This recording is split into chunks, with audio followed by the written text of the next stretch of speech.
Hello and welcome back. This is Gina from McGuire and I have more of my favorite crafty things for 2019. Today is all about paper and adhesive. There are so many different options out there for both of these categories, so I'm hoping today gives you a closer look at some of the products that I've used for a long time that I find are high quality. And remember, there are many other great products out there. I will share with you the reasons why I selected these today as we go. Now, I also will have all the links to these products in my YouTube description below, but go to my blog, that link is there too. On my blog, I'll have exclusive discount codes and giveaways, so I'm hoping that's helpful to you. Okay, let's go ahead and get started with paper and my recommendations for the different papers that are great for card making. I think it's best to start with white cardstock because I feel like that's what we all reach for the most. If you haven't seen my video where I describe the differences between the different cardstocks out there and their weights, I think it's very helpful to watch that. So I'll link to that up here on the top right. In the video, I explained why not all 110-pound cardstocks feel heavyweight because there's more to it than just that pound number. You need to make sure you're getting a very high quality cardstock. Now, the reason I recommend high quality cardstocks is you'll always get a better stamped image, which I'll demonstrate, and they hold up nicely as card bases. You don't want to have a floppy card in the end. So I have 3 white cardstocks that I've been using lately. The first that I wanted to start with is the Nina Classic Crest Solar White in the 110 pound. If you want, there is an 80 pound available, and you could use that too, but I like the heavyweight 110 pound.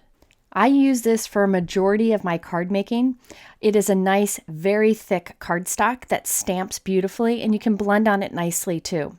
Now be careful, there are other Nina 110 pound cardstocks.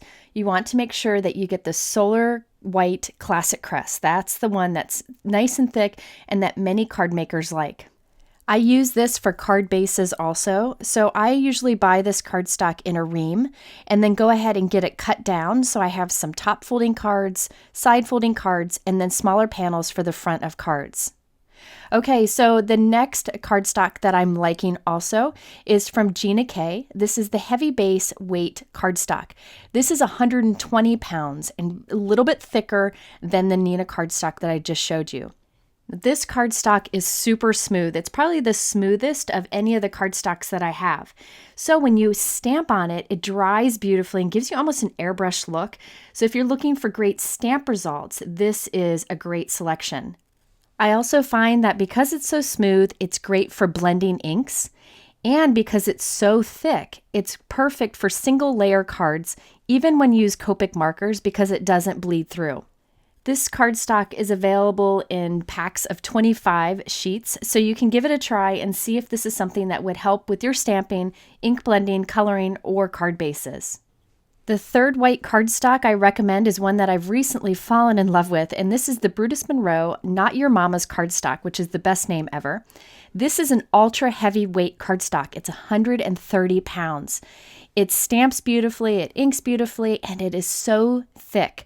So I like to use this even for card bases. You just need to score it from both sides, and you'll be able to create a wonderful card base for your card. So the 3 white cardstocks that I use are 110 pound, 120, and 130. But remember, these are thicker than many other 110 pound products because they have a high GSM, which I explain in another video, so be sure to watch it.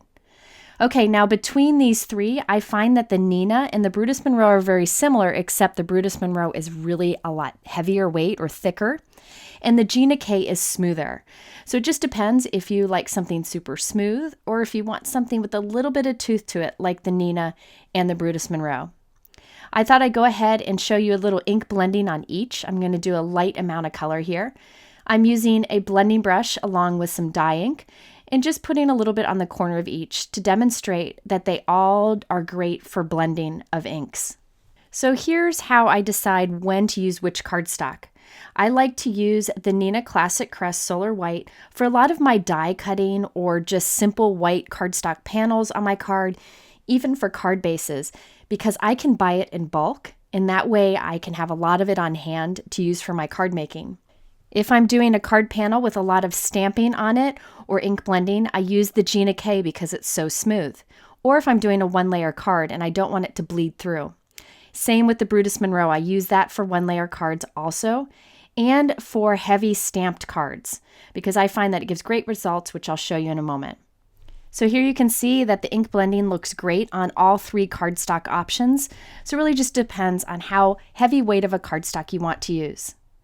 Now I did some stamping on each, same ink, same stamp, so you can see the difference.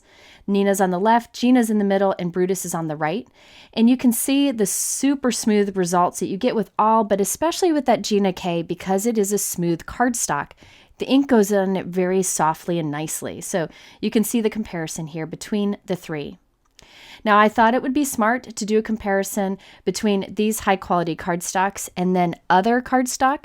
On the right is a 110-pound cardstock that's index weight, so it's actually not as thick as the others, and it's not as high quality.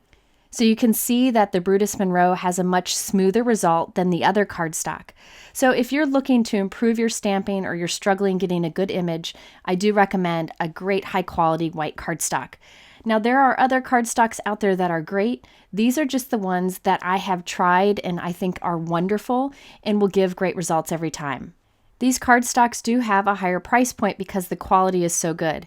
If you're looking to save some money with your white cardstock, I would recommend getting a lower quality and just using that when you need simple white die cuts or maybe like a white mat on something where you're not really doing any techniques or stamping or card bases. So that's another option. I just try to keep my white cardstock inventory pretty minimal so that I don't get them confused. Okay, let's move on. Next, we have Tim Holtz Watercolor Cardstock. I like this watercolor cardstock because it is bright white, which is very important to me. I like my white cardstocks to all match.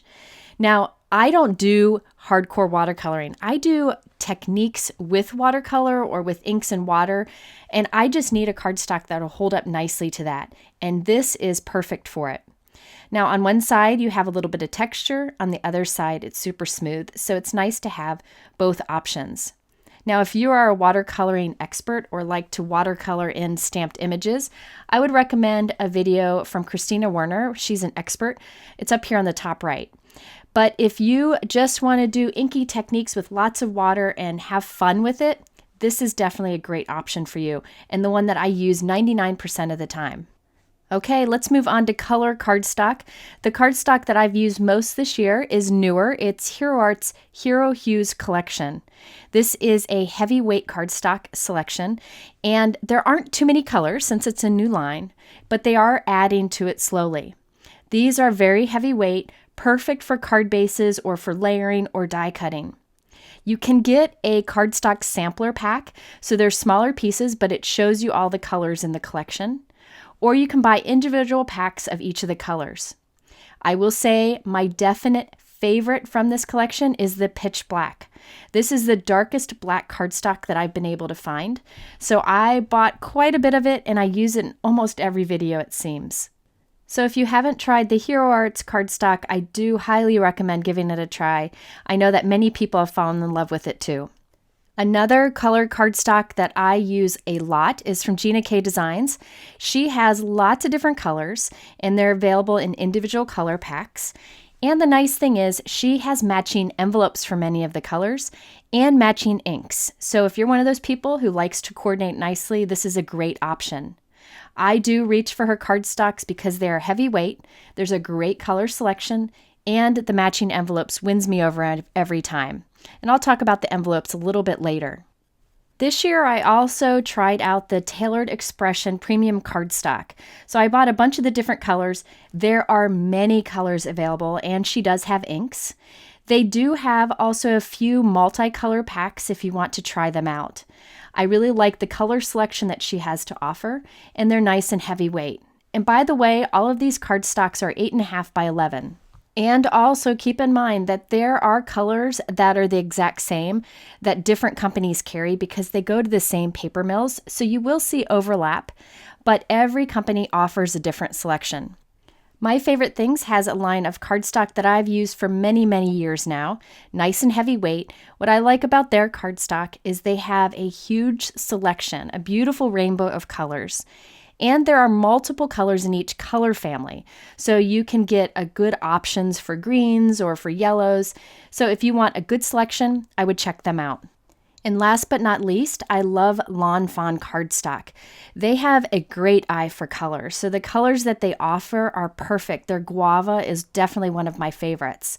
Heavyweight, beautiful selection, and you can get it in many different stores. Before we move on from colored cardstock, I wanted to talk a bit about gray cardstocks because I get a lot of questions about them. I'm a big fan of using gray cardstocks on cards because it's a nice alternative to white, and if you do a card with a lot of bright colors, it kind of balances it out a bit. There are many gray cardstocks that I use. In fact, there are 5 that I like. I couldn't pick just one. I thought I'd show them up close to you so you could see the difference between all of them.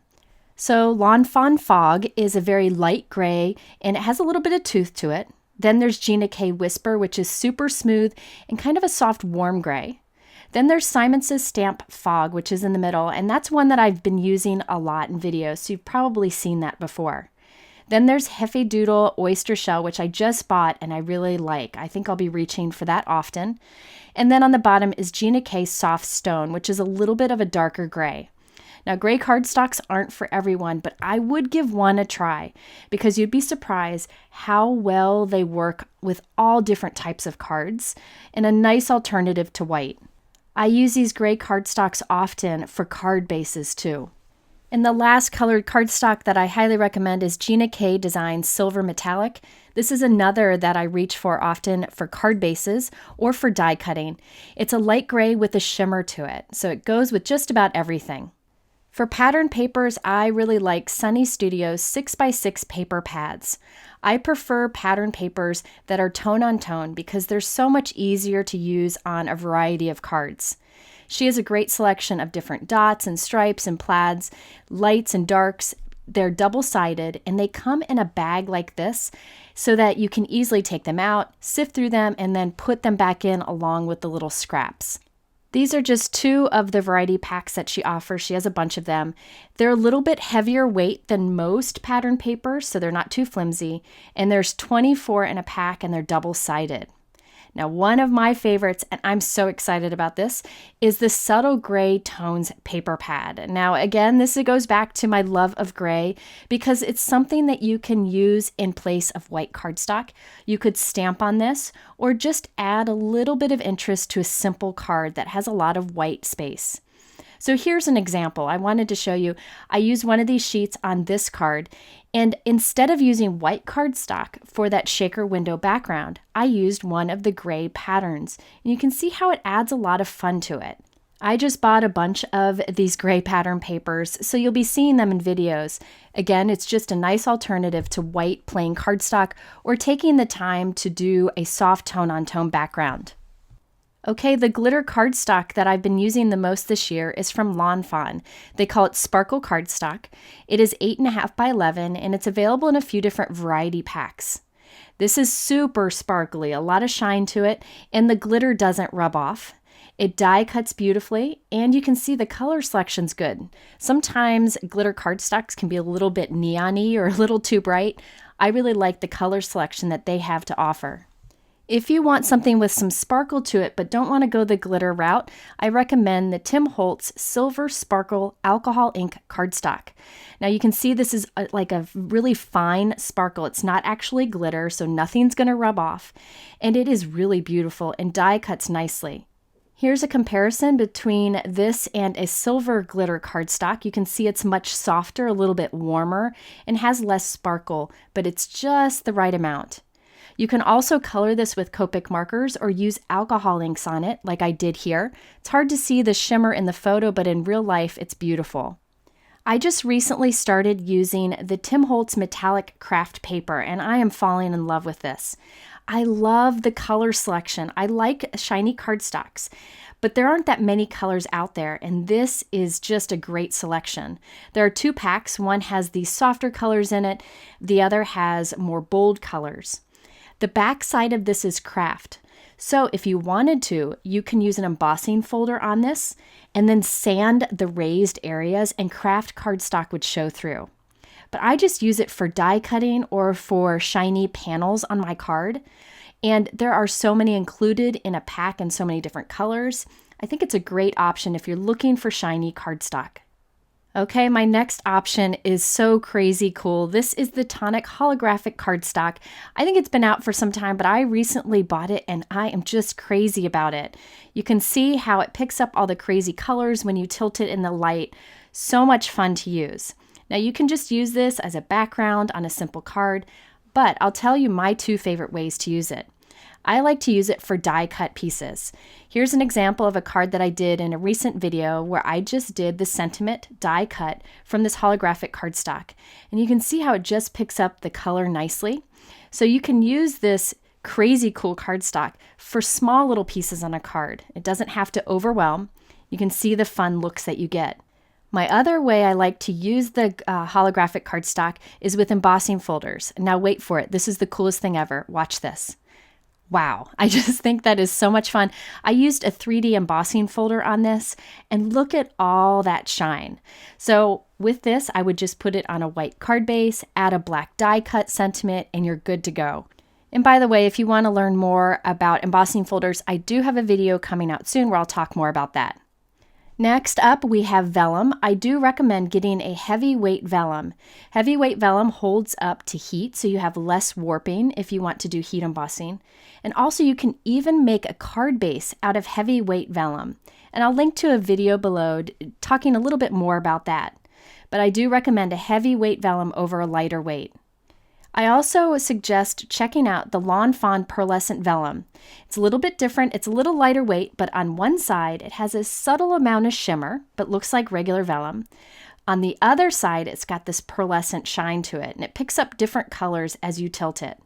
I like to use shimmer vellums like this. There was one that I used for quite some time in videos, and I think it's being discontinued. And so I am reaching now for this one. It does have a bit of a color tone to it, but you could use the other side if you prefer to not have that bit of color. Next up, we have the Judikins Embossable Window Plastic. Now, when I need to use acetate on my cards, I like to reach for plastic that I have left over from packaging. But if I want to have something perfectly crystal clear and something that I can heat emboss on, I use the embossable window plastic. You can actually stamp on this with vellum, add embossing powder and heat set it, and it won't warp. Here's an example of a large shaker window card that I created using the embossable window plastic. I white heat embossed my sentiment and that large floral image. It's a pretty quick card to pull together and it's perfectly crystal clear. Okay, now that we've covered papers, let's talk just briefly about envelopes. I am really particular about envelopes because I feel if I spend so much time making a card, I want the envelope to be nice too. And I want it to be a good quality so that it holds up in the mail. Let's start with envelopes for 4 1/4 by 5 1/2 inch cards, which seems to be the most popular with card makers. There are a couple brands that I reach for often, and one is definitely Simon Says Stamp because of all the options they have. They have colored envelopes, they have metallic envelopes, they have these square flap envelopes and V flap. So if you're looking for good selection and even packs that have multiple colors in it or single colors, I would check out Simon Says Stamp. The metallic envelopes are super fun. This is the silver, which I use often, but there are even some colored metallics.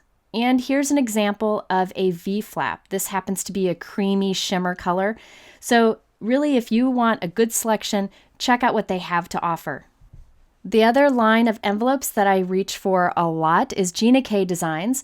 They have lots of different colors and they match their cardstock and their inks. So if you like to coordinate, this is a good option. These are all thick, high quality envelopes that will hold up nicely through the mail. And Gina does have some metallic envelopes available. Now, if you're looking for other size envelopes, there are a few that I recommend. First is a 4 1/2 by 4 1/2 inch envelope. This is what I use for 4 1/4 by 4 1/4 inch cards. Or you can put those size cards in the envelopes I just showed you, and there would just be a little wiggle room. Now, square envelopes do cost a little extra in postage, but I think it's definitely worth it when you have a square card. I also like to have 5.5 by 5.5 inch envelopes available, and in this I usually put a 4.5 by 4.5 inch card. The other size square that I like is a 6 by 6 envelope, and this is great if you want to do a 5 or 5.5 inch square card. Now, I just use white for these sizes because I don't make these unique sizes all that often. And then finally, for 5 by 7 envelopes, I like to use just a simple white, and I will link to the particular ones that I order and keep on hand below in my description. Okay, now let's move on to adhesives. Now, adhesives, I gotta say, is another one of those things that is personal preference, kind of like ink.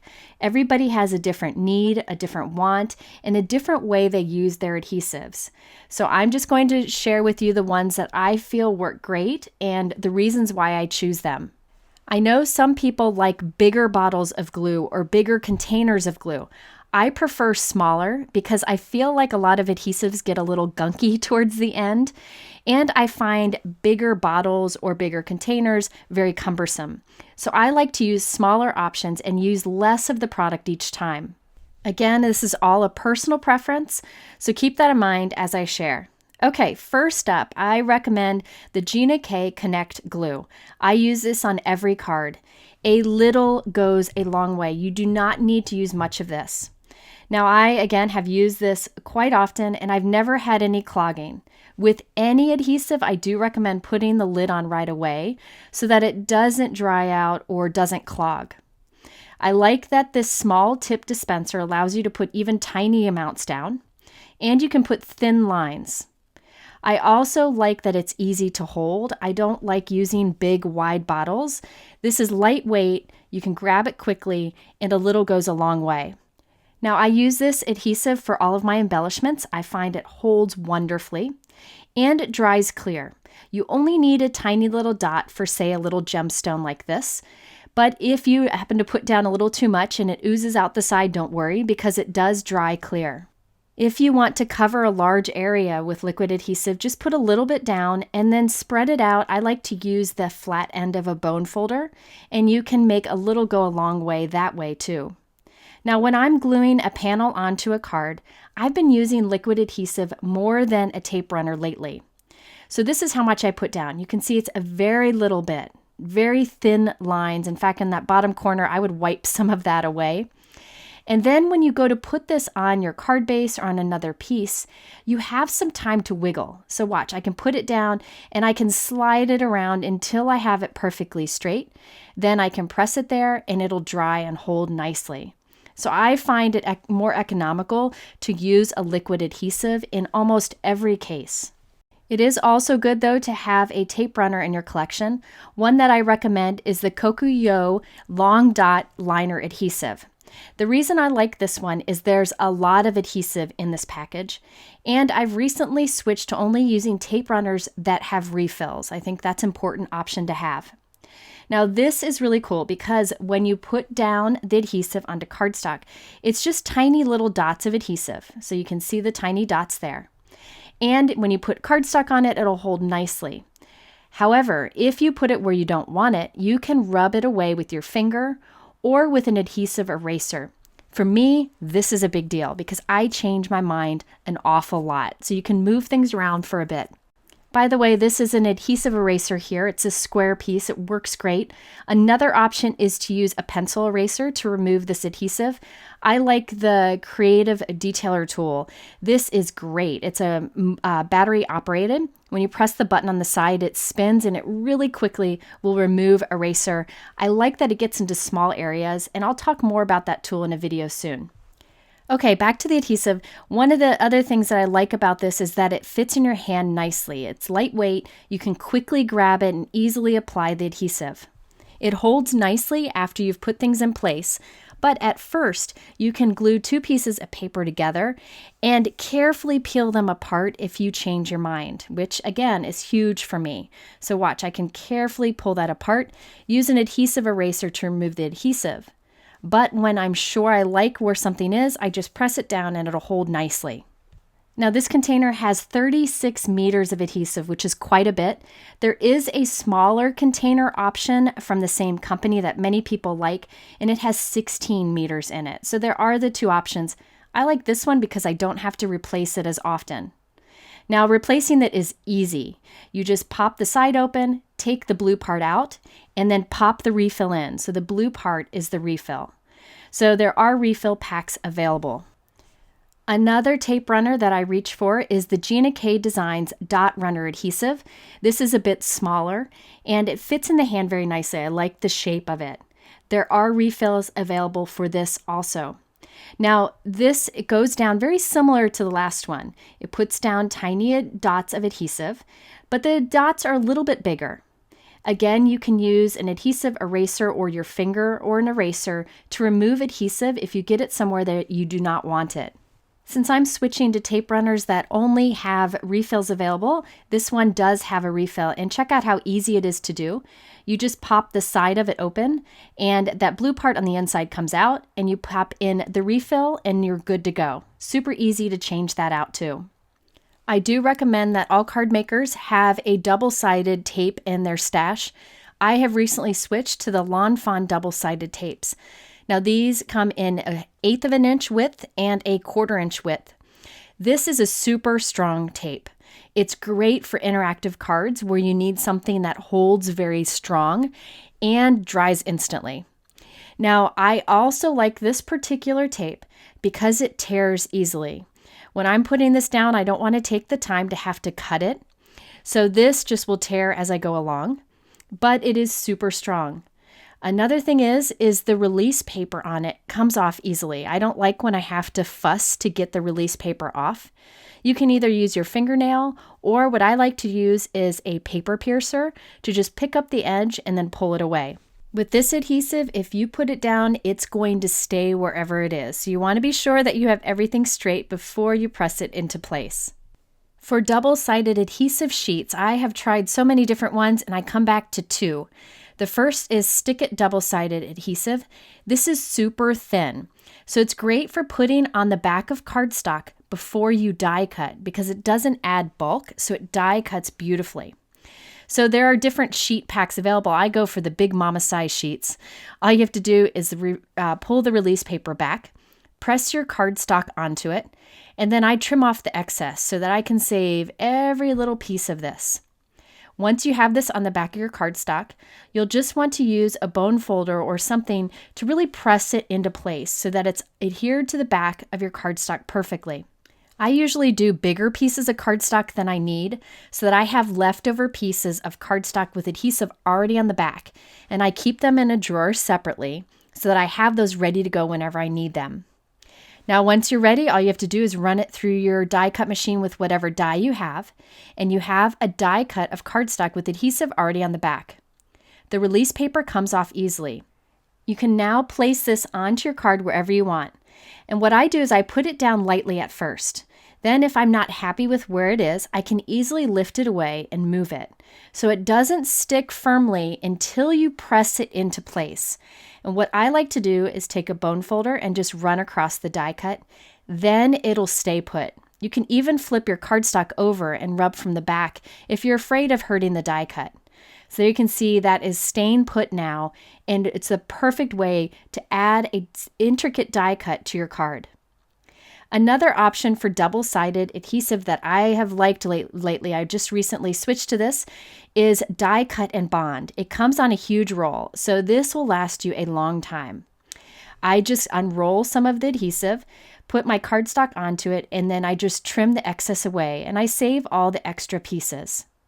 I also like to use this when I do, say, a background where I want the whole background to be covered with adhesive for, say, an inlay die cut technique or for glitter. This is a very strong double-sided adhesive. Now you can die cut with it too. So I have this white cardstock with the die cut and bond adhesive on the back. When I run this through my die cut machine, what it usually does is it cuts through the cardstock and adhesive, but not the release paper. So you can easily pull it away and basically you end up with a sticker, just like you did before, but you can easily place this on your card. I find if you put it down lightly, you can move it around And then once you're ready, you just press it into place. So those are two different options for double-sided adhesives. I get asked often about spray adhesives. I don't usually use many sprays in my craft room. I usually take them outside or just try to avoid them. But this E6000 spray adhesive works really well. What I like to do is I keep an old box in my craft room. It's really an attractive box that I spray all kinds of things in. I lay my die cut in the box and then I spray it with a few spritzes of the spray adhesive. I pick it up with tweezers and I put it on my project and I put something heavy on it until it dries. This holds nicely and is a good option if you have intricate die cuts like this one. Okay, now for dimensional adhesive. I actually have a few that I like to use for different things. I'm kind of weird and picky about my dimensional adhesive. First up are the squares. In the middle there, we have scrapbook adhesive foamed squares. I like these particular ones because there's space between them, so you can pick them up easily. I like the thickness of them. I like that I can cut them into smaller pieces to go behind smaller die cuts. And they seem to hold really nice. And best yet, the release paper comes off easy. Some of the less expensive foam squares, it's hard to get the release paper off, which can be a little bit frustrating. I also like Best Creation foam squares over there on the left. There are a ton on this sheet, and they're up next to each other. So if you want to, you can pick up a few at a time so that you can have a strip. So it's nice to have that option too. Speaking of foam adhesive strips, there are two that I use often for card making. On the left, we have the Doris foam strips, and on the right, we have the Tailored Expression foam sticky strips. Now, these have different lengths and different thicknesses. So you can see the difference. The Tailored Expression is a little bit thicker, and the pieces are a little bit longer. I use these behind sentiment strips that I add to my card, but I use them also for shaker windows. So say you want to make the walls of your shaker window, this easily can curve and go around just about any shape that you want. So I just put one down here for you to see, and they're both that way. Again, the Tailored Expressions, which I'm putting down now, is thicker and longer. So it really just depends on the card that I'm making, which one that I reach for. And of course, I'm going to recommend the Big Mama 3M foam tape roll. A lot of people use this, and this lasts you for quite some time. There are less expensive foam tape roll options out there that look similar. However, I get really frustrated with a lot of them because when you go to cut or tear them, it like stretches and it makes it difficult to use. I also like the adhesive on this. I find that it holds nicely, but you can move it at first. The others, again, because they stretch, I find can be a bit frustrating. So I seem to always go back to this big foam tape roll. You can also easily cut this into smaller pieces or to thin strips and tear it into little pieces as you go. Okay, now that I've talked about the different foam adhesives I use for dimension, I wanted to share using craft foam for dimension on your cards. Whenever I want to add a big panel to a card with some dimension, I don't like to use foam tape because it doesn't really hold up in the mail. It gets crushed easily. And I will link to a video where I demonstrate that, so you can check that out on the top right. Highly recommend watching that. This craft foam is perfect for giving dimension on the front of your cards. So here I have a white panel that I want to add to the front of the card with dimension. So what I like to do is I take a piece of white craft foam, it's inexpensive, and I put some liquid adhesive around the edge. A little goes a long way, or you can use double-sided tape. I then put that on the back of the panel that I want to add dimension to. So here I'm just going to glue it onto this white piece. And then I can take liquid adhesive on the other side of the craft foam and put this on my card. And check this out. I like that I can put this down onto my card and wiggle and move it around until I have it straight. Then I just put something heavy on it and it dries pretty quickly. I find this option much better than using lots of strips of foam tape on the back because you would have to use quite a bit. And if you leave any gaps, it will get crushed in the mail, as that video demonstrates. So I recommend the craft foam. There are craft foams that have adhesive on one side already, but I find the plain craft foam is better because it die cuts nicely, and you can always put your own adhesive on the back using, say, stick-it adhesive as I am here. That brings me to the other way I like to use craft foam for dimension on my cards, and that is for die cuts. So here I have a heart die cut from craft foam. I put adhesive on the back, and now I'm going to put that on the back side of a die cut heart that I did from cardstock. Now I can add this to my card, and I have a die cut with raised dimension that's nice and even, and it'll hold up nicely in the mail. So if you haven't tried craft foam for dimension, I really do recommend it. I'll link to the one that I use. Any inexpensive craft foam would work. There you have it, my favorite papers and adhesives for this year. I hope this was helpful to you. Again, these are my personal preferences and just some high quality products that I think are wonderful for card making. If you are interested in any of these products, I have them linked below in my YouTube description, but please click over to my blog here on the top right because I have those exclusive discount codes and a whole lot more for you. In the middle there, I have a link to my playlist for my favorite crafty things for this year, and then also a link to that video where I talk about the differences between cardstock thicknesses. Thanks for watching. We'll see you soon and have a great day.